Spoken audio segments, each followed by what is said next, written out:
I've been a nurse for 27 years.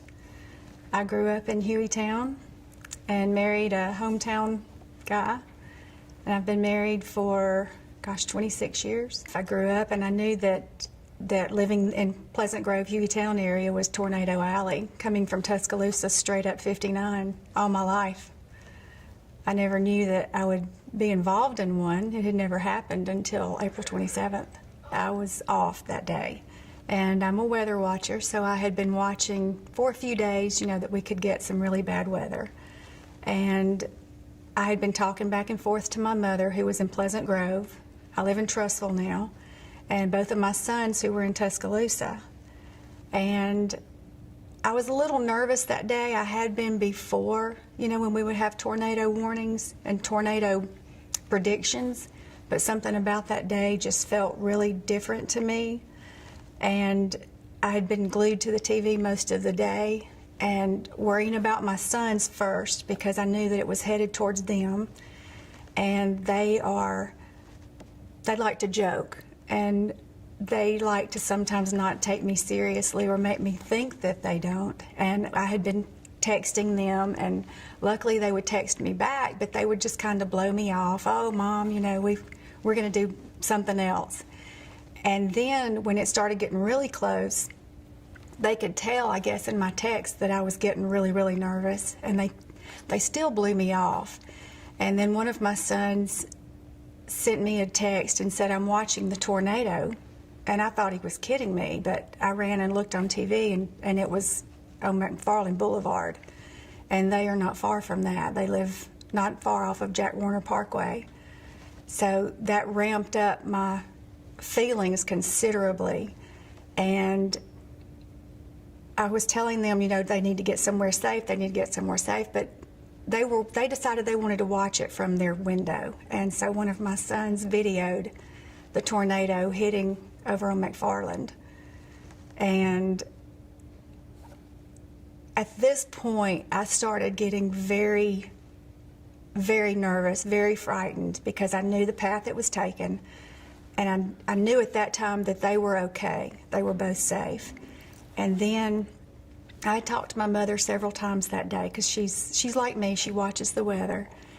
And the last time I talked to her, she had called me and she said, y'all need to start getting into your safe place, because I had talked to her as it was hitting Tuscaloosa. And she said, y'all need to get in your safe place, which when it came through Sylvan Springs, I hate to admit this, but I stayed in my kitchen and made peanut butter and jelly sandwiches as it was hitting on the backside of Pleasant Grove. I'll never forget that either, and how stupid I was. But this day, like I said, it just felt so different. And so I told my husband, and he was still not as concerned as I was, but I started gathering things, trying to get down to the basement, my computer, shoes, things like that. And then my mother called me back and she said, we've been hit, everything's gone, we're in the yard. And at that point, my world completely changed.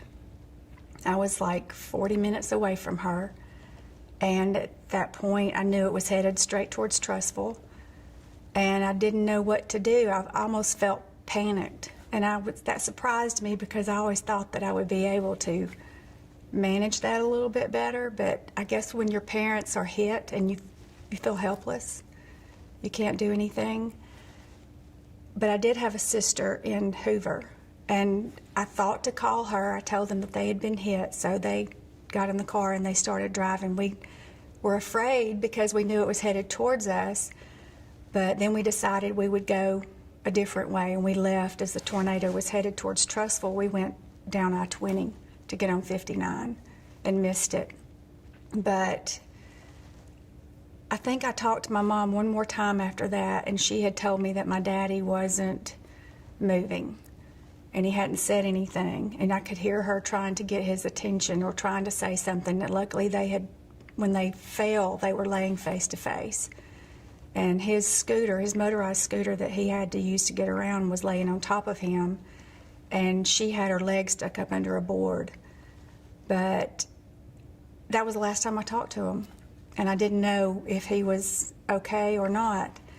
And my sister got to Pleasant Grove, and luckily they were able to get back to where they could slip around the security and try to get back there. And by the time I got there, even though I told them I'm a nurse, I'm critical care, you know, I need to help, I want to help, my parents are back there, they've been hit, they still wouldn't let me go back. So all I could do was stop at the fire station, and they said, if you want to help, then we need you to triage. So that's what I did, and I kept calling my sister, calling my mother's cell phone. All the lines were jammed, you couldn't get out. I had no idea, you know, if my sister had even gotten to them, you know, if they were okay. I had no idea. It was getting dark. It started pouring down rain. In the fire station in Pleasant Grove, triaging people that I know and friends, and some of them didn't know where the rest of their family was, coming in on doors and boards, and trying to take care of them, and not knowing what was going on with my parents was difficult. But you know, I just did what I could. And then my daddy always had a way of sitting, and his feet would lay a certain way. And I kept watching, and I saw a four-wheeler drive up, and I saw feet hanging off the end of it, and I knew it was my dad. I couldn't see anything but the feet. So I gave my stethoscope and stuff to whoever was standing close to me, and I went out, and it was him, and he had been injured pretty badly, but he was able to talk to me, and I told him who I was, you know, and that we were going to get him some help.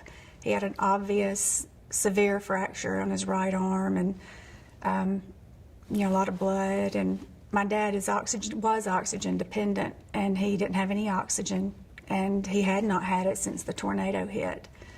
So I was worried about that. He came in, you know, being transported, but my mother and my sister had to walk out. And luckily, by the time an ambulance was available to take my dad, my mother walked up, and it's pouring down rain. She is soaking wet. She's bruised, in shock. So I grab her, and we put her in the front seat of the ambulance, and I get in the back with the paramedic and my dad. And thank God, you know, we came to UAB, where I work and where I know everybody and where he needed to be. And that was what started it. And the drive here was scary. You know, I didn't know if he was even gonna make it. But when we got here and we walked into I walked into the emergency room, and my mom, they took my dad, and the first person I saw was Danny Watkins. And he is one of the chaplains that I've known here for years. Very good man, good friend. And I saw Danny, and I told him, you know, please find Dr. Waldron. Dr. Waldron was my dad's pulmonologist and had been for years.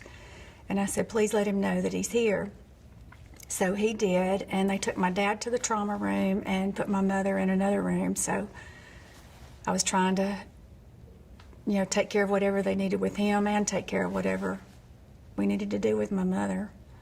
I wanted to be with both of them.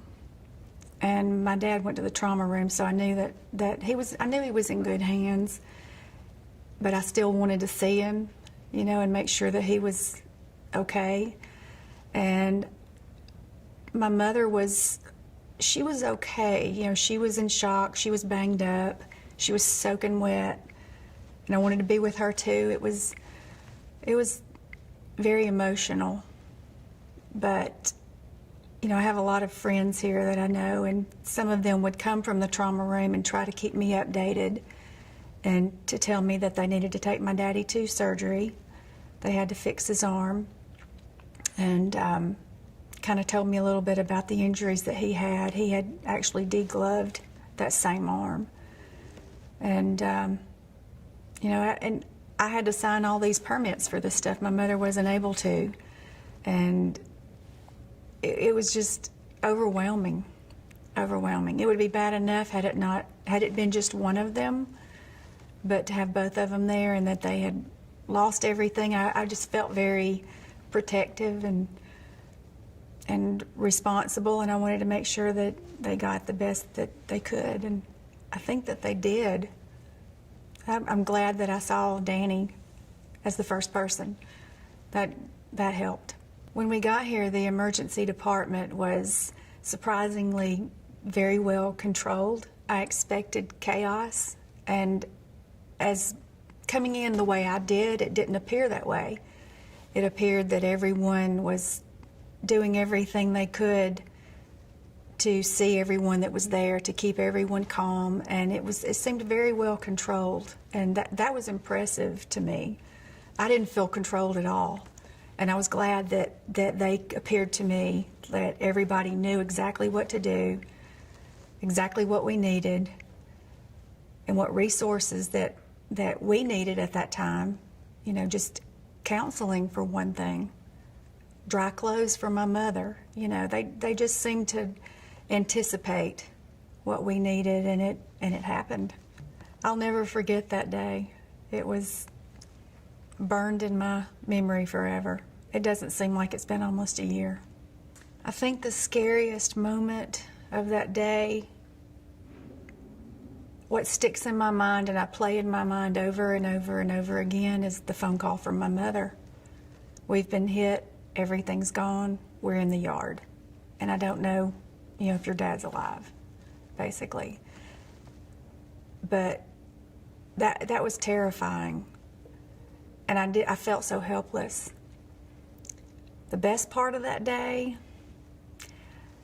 I think the relief, once we got here, and I knew that they were going to be able to be taken care of, it was the fear and not knowing how long it would be before they could get help that was so scary. But when we got here, I knew that they would be taken care of, and that helped a lot. It helped that so many people tried to keep me informed.